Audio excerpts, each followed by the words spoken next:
হে নমস্কার বাঙালি। তো let's talk about Basirhat groups most controversial post. তো কিছুদিন আগে আমি বসিরহাট গ্রুপে একটা পোস্ট দিয়েছিলাম, যেটা হচ্ছে আমাদের বসিরহাটে পরপর এই বছরের দুটো ইনফ্লুয়েন্সার মিটার বা ক্রিয়েটার্স মিটার হয়েছে। তো প্রথমটা পোস্ট দিয়েছিলাম, খুব একটা তেমন কিছু হয়নি। আর সেকেন্ড বার যেটা বসিরহাট মিউনিসিপ্যালিটি থেকে অর্গানাইজ করা হয়েছিল, তো সেই ভিডিওটা একটা মানে থাম্বনেল এবং তার লিংক আমি বসিরহাট গ্রুপে পোস্ট করেছিলাম। ইভেন ওটা অ্যাপ্রুভ করা হয়েছিল, কিন্তু তারপরে ভাই সেই রাত্রিরে আমি ওইটা পোস্ট করে ঘুমিয়ে পড়ার পরে সকালবেলা উঠে যা দেখি, মানে বাঙালির এত রস ভাই, তলায় যা হেড কমেন্ট কি বলবো। কিন্তু এটাই দেখে আমাদের ভালো লাগে যে কিছু মানুষ আমাদের হয়ে কথা বলেছে, আমাদের পাশে থেকে কথা বলেছে, আমাদের চেনেও না, হয়তো আগে কোনোদিন কন্টেন্ট দেখিও নি। আমরা অনেক ছোট ক্রিয়েটর হতে পারি, আমাদের ডেকেছে, আমরা গিয়েছি। আমাদের কাছে এইটাই, আমরা কারোর ইনভিটেশনকে অগ্রাহ্য করা বা ফিরিয়ে দেওয়াকে অপমান বলে মনে হয় আমার কাছে। তো আমি ছাড়া অনেক বড় বড় ক্রিয়েটর ছিল, তারা তো অবভিয়াসলি ইনফ্লুয়েন্সার, আমরা না হতে পারি, তারা তো ইনফ্লুয়েন্সার। তো তাদেরকে নিয়ে, সবাইকে নিয়ে এমন মানে বাজে বাজে মন্তব্য করা হয়েছে, সেটা আপনারা না দেখলে বুঝতে পারবেন না। তো দেখে দিচ্ছি আপনাদের, দেখুন। তো এইসব মন্তব্য করে মানে একটা আলাদাই পরিস্থিতি বা আলাদাই আমাদের একটা মানে তৈরি করেছে, সিন তৈরি করে দিয়েছে। তো আজকে সেটা নিয়েই আমরা কথা বলবো। তো চলুন দেখতে থাকুন, ভিডিওটা স্টার্ট করা যাক। আমি আগে জানতাম না আমাদের মতো ছোটখাটো ক্রিয়েটরদের নিয়েও কন্ট্রোভার্সি হয়।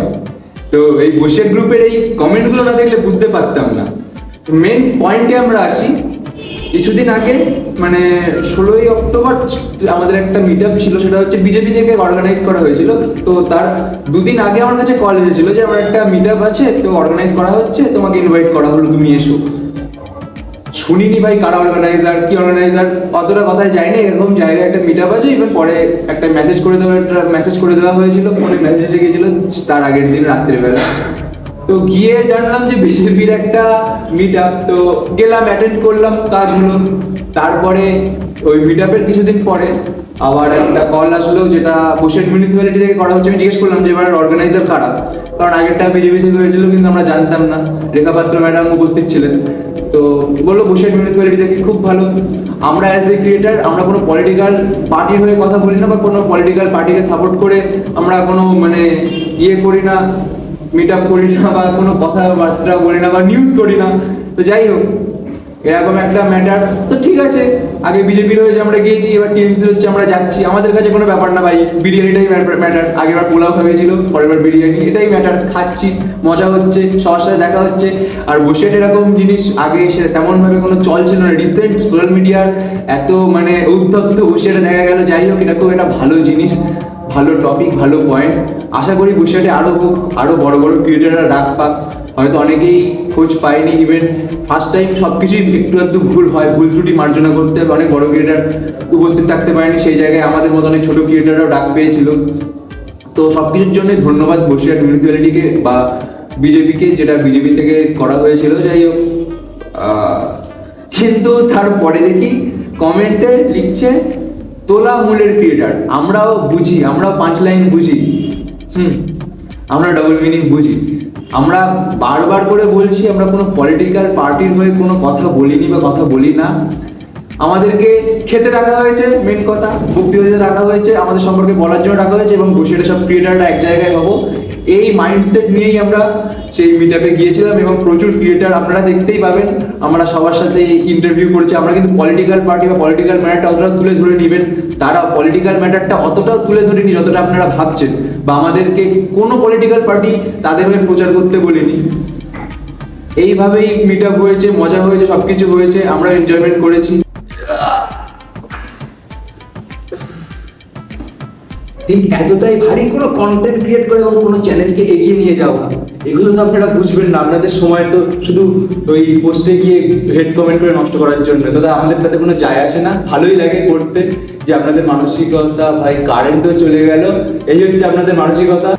হ্যাঁ, আমরা ইনফ্লুয়েন্সার নই, তবে প্রত্যেকটা বসিরহাট বা কলকাতার প্রত্যেকটা দোকান, প্রত্যেকটা না হলেও কিছু কিছু দোকান বা অন্যান্য জায়গার কিছু কিছু দোকানের একটা হলে কাস্টমারও আমাদের জন্যই ওখানে খেতে গিয়েছে বা টেস্ট করতে গিয়েছে, বা তাদের একটু মানে সোশ্যাল মিডিয়ায় একটু প্রমোশন হয়েছে।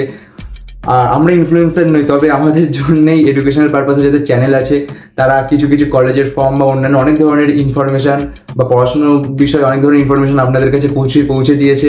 সারা দিন রাত জেগে সেই সব কিছু কালেক্ট করে ভিডিও বানিয়ে সেটা এডিট করে, হয়তো রাতে অনেকের ঘুমই হয় না, সকালবেলা গিয়ে ঘুমোতে যায়। আমরাই ইনফ্লুয়েন্স করি না কাউকে, আমরা মানুষের ভালোবাসার জায়গা, পাহাড়, সমুদ্র, খাবার ইত্যাদি আপনাদের সামনে তুলে ধরি। বাংলার সংস্কৃতি, বসিরহাটের সংস্কৃতি বা অন্যান্য জায়গার সংস্কৃতি, কলকাতার সংস্কৃতি আপনাদের সামনে তুলে ধরি। আমরাই বাংলায় শর্ট ফিল্ম বা অন্যান্য কিছু বানিয়ে আপনাদের এন্টারটেন করার ব্যবস্থা করি। আমরা ইনফ্লুয়েন্সার নই, তবে এইগুলো করতে আমাদের বেশ ভালোই লাগে। আর যারা আমাদের এইসব ভিডিও দেখে তাদেরকে অসংখ্য ধন্যবাদ। আমরা কাউকে ইনফ্লুয়েন্স করতে পারিনি, কিন্তু যে কটা অডিয়েন্স আমাদের হয়ে কথা বলেছে বা আমাদের ভিডিও দেখেছে বা আমাদের হয়ে সাপোর্ট করেছে অনেকটা, তাদেরকে অসংখ্য অসংখ্য অসংখ্য ধন্যবাদ। আর তাদের জন্যই আমরা আবার নতুন করে কাজ করার সামর্থ্য পাচ্ছি, নতুন করে কাজ করার উৎসাহ পাচ্ছি। আর এখানে আর একটা কমেন্ট আপনাদের সামনে প্রেজেন্ট করছি। এখানে লেখা আছে নাকি আমরা সার্কাসের জোকার আর বাস্তব জীবনে চূড়ান্ত অসফল একজন মানে একটা প্রজাতি। তো যাই হোক, আপনারাই কমেন্টে বলুন এটা কি মানে যুক্তিসঙ্গত কোনো কমেন্ট? ভাই সোশ্যাল মিডিয়া করে প্রচুর লোক প্রচুর জায়গায় গিয়েছে। তো আমি ফার্স্টে বলছি না কাউকে বলছি না এখানে যে হ্যাঁ তুমি সোশ্যাল মিডিয়া করো, টাকা ইনকাম করতে এসো, কিন্তু ভাই যদি ঠিকঠাকভাবে কন্টেন্ট দিয়ে যাও একদিন না একদিন ইনকাম হবেই। আমি নিজেও সেরকম আর্ন করি না, মানে খুবই সামান্য, মানে এবছর হলো তো বছর হলো না, বা এই মাসে হলো তো ও মাসে হলো না, তবুও ভাই এটা প্ল্যাটফর্মটার গুরুত্ব এখনো এরা বুঝে উঠতে পারেনি। তো এদের নিয়ে আমি বেশি কথা বলছি না, এদেরকে নিয়ে আমি মানে ধরছিও না এদের কথা। কারণ তার মধ্যে কিছু ক্রিয়েটার দেখছে, বলছে আমাকে ডাকিনি কেন, আমি যাইনি কেন। এরা কেমন হলো বলুন তো ব্যাপারটা? না আমাকে খেলতে নেয়নি, করে কাঁদে, যেমন মার কাছে এসে বাড়ি এসে, ঠিক তেমনই ব্যাপারটা হলো কেন আমাদের ডাকিনি। এদের প্রশ্ন, কি উত্তর দেবো ভাই? আমরা কি বলেছিলাম আমাদের ডাকো, বা আমাদের কি কারোর সাথে কোনো লিঙ্ক আছে? এটা তো কেউ বলতে পারবে না যে আমরা ওদের হয়ে ওদের হয়ে কথা বলার জন্য আমরা গিয়েছি বা ওদের হয়ে কথা বলি বলে আমাদের ডেকেছি, এরকম কোনো ম্যাটার নেই। কিন্তু এদের এই সাধারণ বিষয়টা মাথায় ঢোকে না। আর তার মধ্যে কিছু লোক ভাই ঝামেলা পাকানোর জন্য একে ট্যাগ করা, ওকে ট্যাগ করা, এই তোকে ডাকিনি কেন ট্যাগ করে, কি ভাই এগুলো? বসিরহাটে প্রথমবার একটা মানে ইনফ্লুয়েন্সার মিট আপ হচ্ছে বা ক্রিয়েটার মিট আপ হচ্ছে, যাই হোক নাম যেটাই হোক, ক্রিয়েটার মিট আপ আমার কাছে। তো যাই হোক সেটা হচ্ছে, আর সেখানে লোকে একটু বাহবা দেবে বা তাদেরকে মানে উদ্বুদ্ধ করবে, আর তা না এরা এরকম করছে। আর এরকম কমেন্টে অনেকেই ডিমোটিভেট হচ্ছে ভাই, প্রচুর লোক ডিমোটিভেট হচ্ছে। আমি ভাই হচ্ছি না, আমি নাহলে ভিডিও বানাতে পারতাম না সামনে এসে। যাই হোক আমি তারপরেও ভিডিও ছাড়বো। আর প্রচুর পরিমাণে মানুষকে ডিমোটিভেট করার জন্য এরকম কমেন্ট করছে ভাই। কি হবে এতে? আলটিমেটলি আদতে লাভটা কি হবে তোমাদের? এবছর ডাকিনি, পরের বছর ডাকবে, অবশ্যই ডাকবে। প্রথমবার কিছু তৈরি হলে বা কিছু অর্গানাইজ করা হলে ভুল ত্রুটি অবশ্যই হবে। আপনারা নিজেরাও বুকে হাত দিয়ে বলতে পারবেন না যে আপনাদের প্রথমবার কোনো কিছু অর্গানাইজ করতে বিন্দুমাত্র ভুল হয়নি। হ্যাঁ অনেকের কন্ট্যাক্ট পাওয়া যায়নি, অনেক ক্রিয়েটার যারা ফেস রিভিল করে না, তো তাদেরকে ইনভাইটও করা সম্ভব না, বা করলেও তারা আসতে পারবে না। এরকম প্রচুর বিষয় থাকে ভাই, প্রচুর বড় বড় ক্রিয়েটার আছে, কিন্তু তবুও অনেক জায়গায় দেখবেন অনেক ছোটো ক্রিয়েটারও ডাক পায়। কারণ কি? এটা আপনারা একবার ভেবে দেখবেন। তো যাই হোক, আজকে আর বেশি কথা বলবো না বা বেশি বাড়াবো না। এই ভিডিওটা এটা নিয়ে ভিডিও করবো ভেবেছিলাম, অনেকদিন আগে ছাড়বো ভেবেছিলাম, কিন্তু আমি ইচ্ছে করে ছাড়িনি। কিন্তু তবুও তারপরে দেখি কিছু লোক থামিনি, তো আজকে ভিডিওটা বানাচ্ছি বা ভিডিওটা ছাড়ছি। আর বেশি বাড়িয়ে লাভ নেই। এটা হচ্ছে আমার অনেক পুরোনো চ্যানেল, যেটা আমি ভিডিও বানাতাম না, পুরো ডেড হয়ে গিয়েছিল। এটা আমার ফার্স্ট চ্যানেল ছিল। তো যাই হোক, আবার এই ভিডিওটা থেকেই মনে হচ্ছে ভিডিওটা স্টার্ট করবো আবার। এটা হচ্ছে মানে নতুন করে শুরু করা বলতে পারেন। আসলে সব থেকে বেশি গায়ে লেগেছে যে আমাদের নিজেদের চেনা পরিচিত বা নিজেদের জানা অনেক বড় বড় ক্রিয়েটার, তারাও সেই ছবিতে প্রেজেন্ট ছিল এবং তাদেরকে এমনভাবে অপমান করা হয়েছে যেটা আমাদের সহ্য করা উচিত না। অন্তত আমার কাছে মনে হয়। ইভেন অনেকেই ফোন করেছে বা মেসেজ করেছে, আমি তাদের নাম করবো না। অনেক লোক আমাকে ছবিটা ডিলিট করতে, ওই পোস্টটা মানে বসিরহাট গ্রুপ থেকে ডিলিট করতে আমাকে মানে বাধ্য করার চেষ্টা করেছিল। অনেক ফোন এসেছিলো, অনেক মেসেজ এসেছিলো, তো আমি করিনি।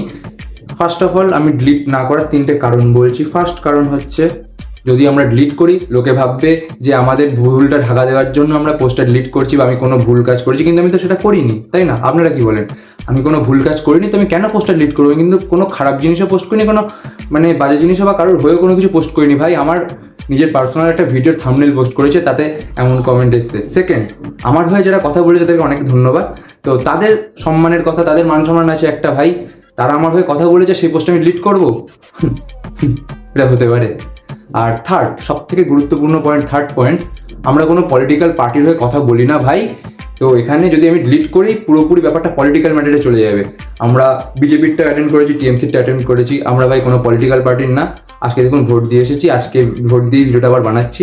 যাই হোক, এই কারণে ভিডিও ডিলিট করিনি, ছবিটা ডিলিট করিনি। তো আপনারাও জানান আমি কাজটা ঠিক করেছি কি ভুল করেছি।